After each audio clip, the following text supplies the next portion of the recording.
Welcome to the Haunted Haulers Podcast, a place where your hosts, Wendy and April, discuss the creepy things that lurk in the misty shadows of the Appalachian Hills. I am, as always, the mysterious voice in the walls. Olive Hill is a small town in Carter County, Kentucky. It began as a rural trading post in the early 19th century. The town grew, and in 1881 it was moved from the previous hillside location into the Tygarts Creek Valley, where it still remains today. The area was rich in clay, and the General Refractories Company capitalized on this resource. Many laborers made their living at the local brickyard, housing their families in company houses. The motto for the small town is "a nice place to call home." But for the Callihans family in 1968, a sudden onset of paranormal activity began to disturb their peace and drove them from one home to the next. John and Ora Callahan were an elderly couple in their 80s who lived on Henderson Branch in a rental house that had been built in the late 1800s to serve as a company house by the Harbison Walker Refractory Company. They lived near their son Tommy, his wife Helen, and their grandson, 12-year-old Roger Callahan. Tommy worked at the local brickworks, and Roger spent a lot of time visiting his grandparents and helping them do this and that. Families are close-knit in Appalachia, and it is not uncommon for generations of a family to settle in close proximity to one another so that they can be nearby and able to help each other out. The family, who was of the Jehovah's Witness faith, had the relative peace of their home lives shattered on November 15th, when the first of nearly 200 paranormal disturbances occurred. In the Callihans' living room, a picture of Jesus hung over the couch. The inscription said, "Christ is the head of this house." Out of nowhere, a loud rumbling noise began, and the glass in the framed picture of Jesus shattered. Shortly after, other knickknacks and decorative items in the house began to break all at once. Panicked, Ora Callahan got up and went to the bathroom, where a bottle of bath oil flew across the room and cracked against the wall. Over the next few days, many of these occurrences continued to happen. In addition to the breaking of glass items and things flying across rooms, furniture began to tip over and move all by itself. At first, the occurrences were limited to when the family was home alone, but eventually friends and neighbors witnessed some of these events as well. Word spread quickly of the Callihans' plight in the small town and eventually made its way to George Wolfford, who was the area editor of the Ashland Daily Independent newspaper at that time. Mr. Wolfford interviewed the couple and many of their friends and neighbors who had witnessed the events and published an article on the front page of the paper bringing attention to the family's plight. During these interviews, Mrs. Callahan began to recall other strange happenings that took place in the past that might be connected to the current phenomenon. The night before the breaking of objects began, Mrs. Callahan awoke from what she perceived at the time to be a bad dream, to see the apparition of the man who had lived in the house prior to them. He had died in the house 2 years before. She also recalled that her grandson had mentioned seeing a white figure in the yard that seemed to hide behind the trees. Additionally, a close relative who had lived in the house 26 years before, Mrs. Delbert Callahan, divulged that at one time a strange little girl had knocked on the door of the house, but had disappeared when she looked back at her. No one else in the home at the time saw the little girl. Just a few days after the article's publication, John and Ora came to the decision that the only way to stop the phenomenon was to flee their home and relocate. They packed up their belongings and moved from the little house on Henderson Branch to a new house on Zimmerman Hill. The family believed that they had escaped the terror that had gripped them in their previous home, as they experienced a few weeks of peace in their new living arrangements. However, on December 7, 1968, the family was entertaining their son Archie, grandson Roger, and friends Odie and Phyllis Crank and Pa Spurton in their new home, when it became apparent that the trouble had followed them. Cups and Tupperware flew off kitchen cabinet shelves and injured guests. Tables overturned. Chests tipped on edge. Appliances pushed away from the wall. At one point, a large chest flew through the air and nearly landed on Roger, who barely caught it before it could fall on him. This activity lasted well into the night, and both Ora Callahan and son Archie reported seeing the ghostly apparition of a man multiple times over the course of the evening. Ora claimed that the man resembled her brother, whom she had had a close relationship with and had passed away 13 years prior. Meanwhile, one of the readers of the Ashland Daily Independent had clipped the article from the newspaper and sent it to the Physical Research Foundation, where it was received by William Roll, a psychologist and parapsychologist, and John Stump, a research associate. Dr. Roll reached out to Mr. Wolfford and spoke to him about the occurrences. Satisfied that this could be a legitimate occurrence of a poltergeist, he then contacted the family and got permission to come out and observe the events. John Stump was the first to arrive on December 12th. He interviewed the family and the Cranks, who recounted what had happened the previous week. Although the occurrences had slowed and the house had remained mostly quiet in the days prior to his arrival, the presence seemed to agitate the situation. Things began to happen more frequently, and John himself was witness to many strange things. One event that had Mr. Callaghan coming into a room looking for a place to sit. John pointed toward an empty chair, and immediately the chair flipped upside down. Roger was sitting closest to the chair. However, close inspection of the chair revealed no wires or mechanisms over by which the chair could be remotely flipped. Later that night, Mrs. Callaghan was again witness to a ghostly apparition. This time she reported that she saw a large white figure resembling a Catholic nurse in her bedroom, and reported that when she reached out to touch it, she felt an icy cold. Even though John didn't see this himself, he had seen enough occurrences to convince him that something was going on in this house that didn't have a rational explanation. He telephoned Dr. Roll, who set out to come to Olive Hill to see the events for himself. He arrived on December 14th and visited the home on Zimmerman Hill with the elder Callihans, Tommy, Helen, and their 5 children, as well as Odie, Phyllis Crank, and John Stump. While in the living room listening to the stories of the family and friends, the kitchen cabinet fell over. No one was in the room with the cabinet when this occurred. It was decided that Tommy and Helen would take Roger home and get him and the rest of the kids to bed. John and Dr. Roll accompanied them to their home in hopes of learning more about the occurrences that had been taking place. They suspected that the entity they were dealing with was a poltergeist, and that it centered around Roger. Roger spent a lot of time in his grandparents' homes, both the one on Henderson Branch and later the one on Zimmerman Hill. Helen shared her belief that the entity might be a demon that had somehow targeted the family and followed them from one house to the next. This idea had been presented to her by her fellow Jehovah's Witnesses, and she was very scared by the thoughts of this. Although John and William tried to convince Helen that Tommy that these occurrences could be by a buildup of psychokinetic energy and were not inherently evil in nature, the couple could not be swayed. While they were talking, they heard a crash in the children's bedrooms. Upon inspecting the room, Tommy, Helen, and the researchers discovered a glass bowl that had previously been on the dresser laying in the children's floor. Roger also reported they had seen a brush moving on the dresser prior to the bowl moving. He had woken his sister Beverly to tell her what was happening, and they both witnessed the bowl fly off the dresser.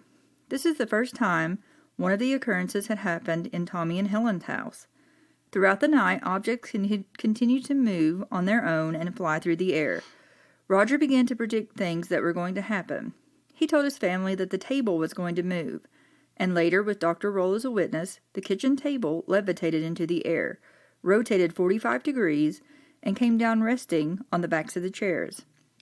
Dr. Roll investigated, but could find no evidence that the table had been tampered with, no springs or wires or mechanisms that could account for the movement. It was a heavy, sturdy table that weighed around 80 pounds.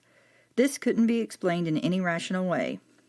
The events of this night further convinced Dr. Roll and John Stump that the occurrences were centered on Roger.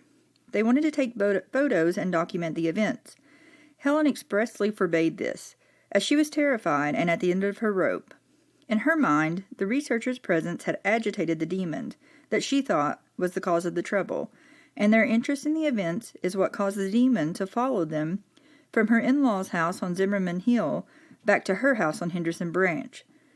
John and Dr. Roll suggested that Roger and his sister, Beverly, be allowed to accompany him back to Durham for a time. They believed that the poltergeist activity was a result of some stress and tension in the family that could be alleviated if the family were separated for a time. However, Helen was firm in her belief that demonic activity was the culprit, and at that time, the family asked the researchers to leave and terminate their investigation. The Callihans decided to take matters into their own hands. They chose to perform an exorcism on Roger. Somehow, they had come to believe that the demon was attached to Roger's clothing, and they took every article of clothing he owned and burned it in the yard. Unfortunately, this did nothing to stop the occurrences. Finally, the family, at their wits' end, chose to leave Olive Hill completely, and they relocated to Ohio to stay with relatives. They lived in the neighboring state for some time, but eventually were returned home to Olive Hill. As far as is known, the poltergeist or demon or whatever it may have been did not follow the family to Ohio, nor did it bother them further once they returned home. Okay, let's see if we can break this down. I always like to look at the paranormal and try to find a scientific explanation for what happened, see if we can explain it with some science or find some sort of logical explanation. So let's kind of talk about the explanations they gave for why it happened and see if we can talk about those. Okay, so one of the things that the family was told by other people when they first started having these occurrences was, well, maybe it's raw gas. Maybe raw gas is what's causing this, because they had heard that another household had had a raw gas problem, and it had caused some breaking of glass in their windows. And what do you think raw gas is? I'm not sure unless they're talking about like natural gas or something like that. I mean, I know the area has lots of resources. You know, there's mines close by. Then, then there was the clay and the brick area. So I don't know if maybe they thought they'd tapped into some natural gas that was creating pressure in the house, maybe. But they had kind of said that would be an odd thing to think about because, why would it all of a sudden start happening when this house has been there for 80-some years? Right, yeah.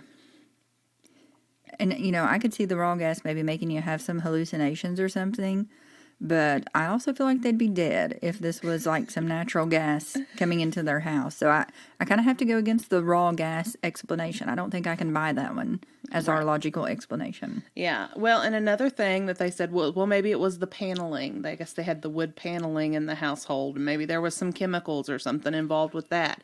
And another thing that they mentioned was cleaning products. And, Mrs. Callahan said, well, I don't know why, it would be the paneling when this is the same paneling we had last year when nothing was taking place, or these are the same cleaning products that I'm using this year that I was using last year, and none of this was going on at the time. Right, that would be easy to explain away. If they had that paneling last year and nothing was happening, why would it all of a sudden be happening this year? So I'm going to have to rule out the paneling too, along with the raw gas. Mm-hmm. And I think for them, they were a religious family. And so I think that was why it was easy for them to make the jump to, okay, it must be a demon that's causing these problems. But I think they kind of felt like, well, it's a small town. And you know how things are in small towns. Everybody knows everybody else's business. So this story got spread. And at first, when it was only happening when the family was there, I think a lot of people just thought they were telling lies, trying to get attention. And I can see why their first jump would be to a demon. Because it wasn't the first incident that started it all. The glass breaking and the picture of Jesus on the wall. Yeah, and I definitely think that is an interesting place for it to start. Because, when we think about poltergeist, which is what the researchers thought that it was, when we talk about a poltergeist is not actually like we think of a ghost as being the spirit of someone who's deceased. And a poltergeist is not really that. A poltergeist is not really someone who used to be alive. It's more like a buildup of energy. And so Dr. Roll said that, maybe they have, Roger, who is kind of acting as a battery. And so all of that energy, going through the prepubescent years and all that energy's building up. And so as it's going out, it has to affect something. And so it's affecting the things that, are around him. So that's one thing. In my research, I found, poltergeists do tend to attach to teenagers in that prepubescent era, so around the age of 12, and that's what Roger was when all of this started. He was 12 years old, so that would make me lean toward poltergeist as an explanation. Yeah, and I think that's interesting too, because, if we're thinking, okay, if it is a poltergeist though, and we know that, even though it started in the home of the elder Callihans, Roger was there most of the time, because we talked about the fact that it was a tight-knit family and that he was over there a lot. So technically, even though it started in the older Callihans' home, it definitely could have been attached to him.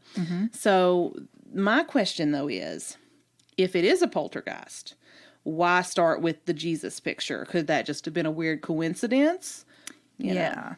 Yeah. So that kind of gives us a line between demon poltergeist, and that kind of blurs the line for us when that happens. Because to me, a poltergeist is more playing tricks, little jokes, having fun.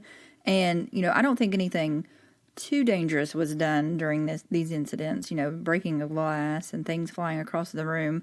But I'm with you. Why would the first incident be the breaking of the glass in the Jesus picture? Is that a coincidence, or was that something malicious? And like you said, nobody was seriously injured. There was a couple of instances during the party when the neighbors were there that Tupperware had flown out of the cabinet and hit their neighbor in the head and left like a pump knot.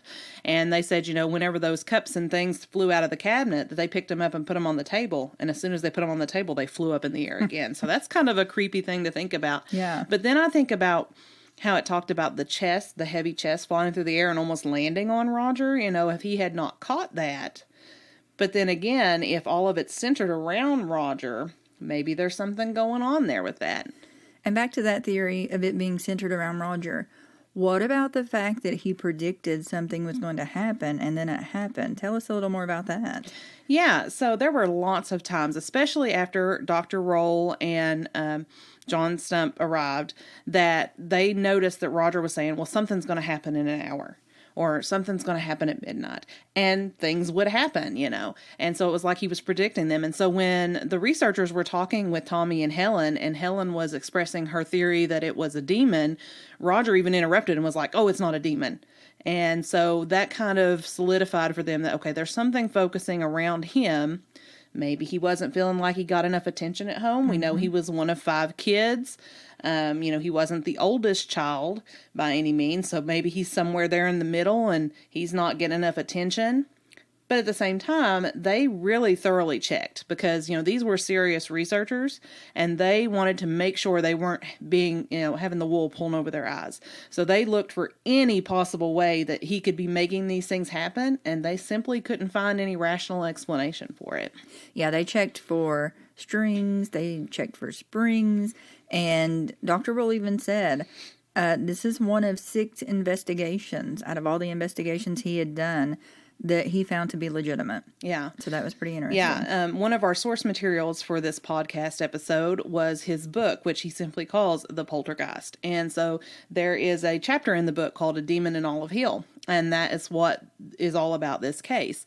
And he said, that there was no way that he could explain this away. And he really, truly thought that this was a legitimate case of poltergeist activity. One thing I think is interesting, though, is if that's the case, and if it did all focus around Roger, why do you think it stopped when they moved to Ohio? Okay, so interesting theory. So they went to Ohio to escape the poltergeist or demon, whatever you want to say that it was. When they went to Ohio, the interesting thing is they had to cross the river to get to Ohio. There's a theory that I found that when you cross a body of water, that an entity, spirit, cannot cross a body of water. Mm-hmm. So if we believe this, if we believe what was happening, if this was an entity, a poltergeist, it would not have been able to cross the body of water and go with them. So that can give us a paranormal explanation for why the entity did not go with them to Ohio. Well, I think that's a really interesting thought to think about because, we live in the middle of Appalachia here, and there's a lot of lore and folk tales about things. I've heard many times my parents talk about haunts and haints and, ways to avoid them. And so that's kind of an interesting little, I wouldn't call it an urban legend, but an interesting theory that could give an explanation for that. And obviously, they did come back later, but who's to say that if it was an entity, it hadn't just moved on somewhere else? Didn't wait around for him to come home. Yeah. What about the burning of the clothes? As far as the exorcism that they performed. I would really be interested to know. I just want to interject here. Okay. So, burning of the clothes, is that just like a low-grade, cheap exorcism? Is that like the off-brand exorcism is just to burn the clothes? Because I'm like, where does that even come from? It's like, I know what we need to do. Burn his clothes. That'll take care of it. Well, I thought was interesting the story about his clothes, because I guess it said his new clothes. So I don't know if he had recently got new clothes, like for a new school year or something like that. But the story said they even stripped him down. Like the clothes he was wearing, they took off him and burnt his clothes. That's it said, embarrassing. Yeah, it said Roger was not very happy about this. He protested much about the fact that they were burning all of his clothes. Oh, that's terrible. So I don't know. I don't know if that was part of their religious belief that the burning of the fabric would help expel the demon. I'm not sure. I don't know enough about that to know. Because I think the exorcism was kind of hush-hush. I think it was kind of done behind closed doors, and they didn't really say much about it, from what I gather. Yeah. Well, and, the researchers weren't told by the family that this happened. In the chapter of the book, he says that they were told later by other people. Yeah. So, I guess somebody's like, hey, why they got that big bonfire going in the front yard, That's just some clothes.